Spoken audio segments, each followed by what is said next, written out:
make a narrative as if like I'm scared of. I think Devin's a tremendous fighter. Do I think Devin Haney can beat me? Hell no. Hell no. Yeah. For me personally, I'm on a different level than everybody. Yeah. And when it comes down to boxing, because Devin, he's a boxer. It's on him. You know what I mean? It's on him. He knows that he's going to get this fade sooner or later. So it's only a matter of time. Obviously, we can't go down. You know, we can't go down to 135. So, you know, he would have to come up. And, you know, he can get this work anytime. He ready. I see greatness, man. I see greatness. Shakur practically beat him with one hand, man. That jab, man. Most important hand you have, man. You know? And he looked good doing it, sharp. You know what I mean? Distance. He did everything, man. According to reports, Shakur Stevenson will take on Devin Haney at 140. He agrees to rehydration conditions and is utterly certain that his abilities outstrip all opponents. All of these guys, if y'all want me to come to 147, I'm coming in with rehydration clauses. I don't even do that. Yeah. But why am I going up to these guys' weight classes if I'm not planning on going? We're still at 135. You can't, you know, say your name without saying Shakur to your female tank, right? It just is what it is. Is that fight going to ever happen? Would it ever happen against you and Shakur? 100%, yeah. I think so. I think it. You think Shakur will grow into whatever weight you're in? We're all of us is close to the same size. You know, we're all growing together. We're all like, you know, getting bigger. And it's only so many guys, like y'all said. It's only so many guys that we could make big money and people want to see the fights. Which even though I know that they making new guys, it's guys like Kermel, Abdullah, all these guys want to come up too. So eventually they gonna be there too. But yeah, no, I think that a fight with Shakur is very much possible.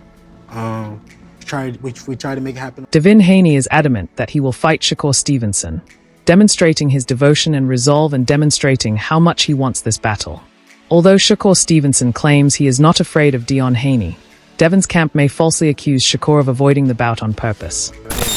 Okay. Devin Haney's probably, to me, I don't think it hit its point yet, but I think in the next year or two, it'll hit a point where it's like the world is gonna demand, you know what I'm saying? I can see the trajectory feels like it could meet like that. I would love this fight. But look, you gotta watch what you say with like, and this is not even Devin fault, cause Devin is very respectful of my game and I'm respectful of his game. He's a good fighter.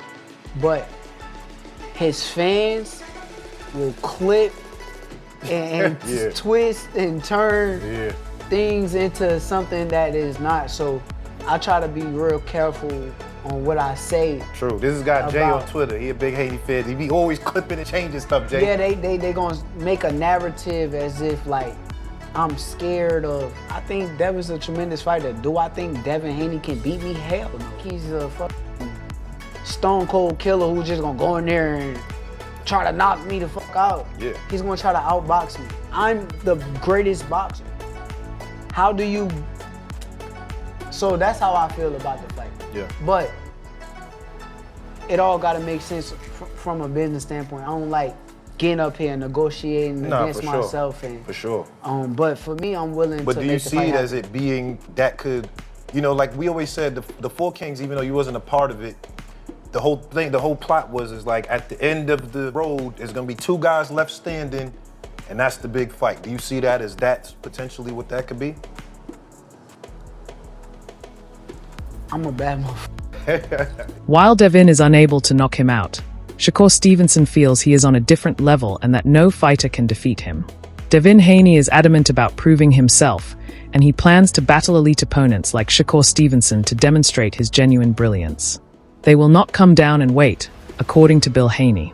Therefore, anyone who wants to fight has to go up to 140. The fight might take place whenever the challenger is prepared, he continues. Fights are not possible. Would you be more inclined just to move up to 140?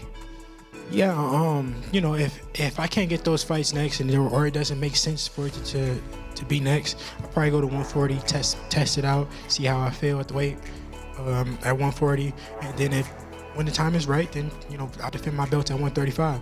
We'll just see, though. I got to go back and talk with the team and see what makes the most sense. That's really. He didn't become undisputed yet. They didn't mention the franchise belt, which directly impacted Devin's career early on, right? And it seemed like, I was saying this on my live earlier, you tell me what you think about this, but it seems to me like there's a lot of people that have tried to block y'all ambition, right? Between you signed to the wrong company, you know, Loma not taking the Devin fight, Tio not taking the Devin fight, Rolly saying he just don't want to fight Devin. Do you see that? Like, how do you see that?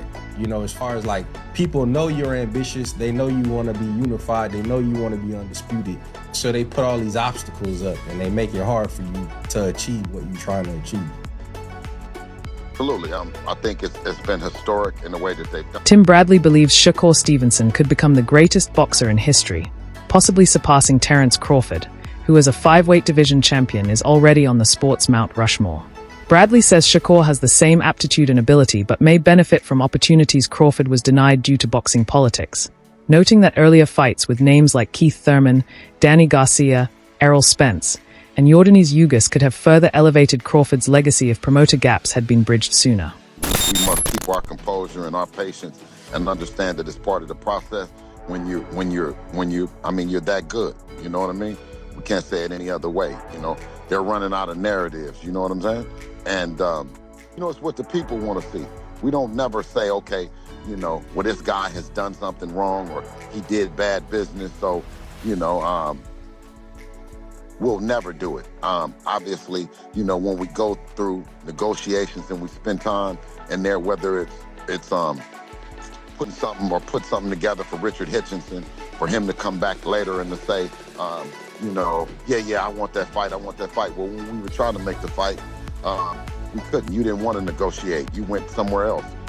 When we were negotiating with Shakur Stevenson, instead of him negotiating with us, he said that he's going to go somewhere. I feel like Shakur, just like Crawford was with me, Shakur has the ability to pass Terence Crawford. Listen up. Now, not in the sense of becoming 3-time undisputed and, you know, going up to, you know, that many weight classes. Not from that standpoint. You know, he already has 4 weight classes. Crawford is a 5-weight division champion. But in a sense of having the opportunities that Crawford didn't have.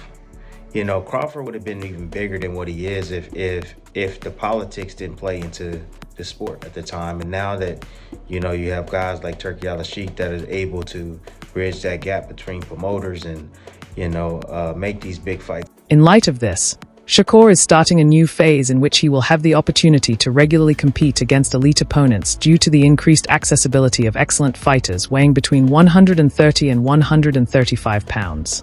Shakur's possible opponents include players like Devin Haney, Lamont Roach, O'Shaquie Foster, Gary Russell Jr., Dalton Smith, Brian Garcia, and others.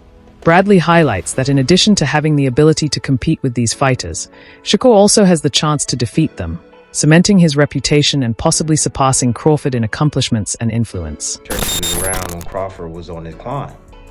You know, when Crawford couldn't get those big fights with like Thurman and Danny Garcia and Ugas, and, you know, he got it later with Sean Porter, but it was later. But imagine if Crawford was able to have that run and, you know, Errol Spence, Danny Garcia, Ugas, Keith Thurman, you know, the list goes on. If he would have had all those guys on his ledger, imagine how big Crawford would be. He would be even bigger than what he is today.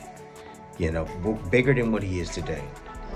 So with that being said, you know, with these fighters hovering around 135, these talented fighters, hovering around 135, 130, you know, guys like, you know, O'Shaquie Foster, like I mentioned, going to go up to 135. He's big enough to go to 135. Ain't he going to concede to that?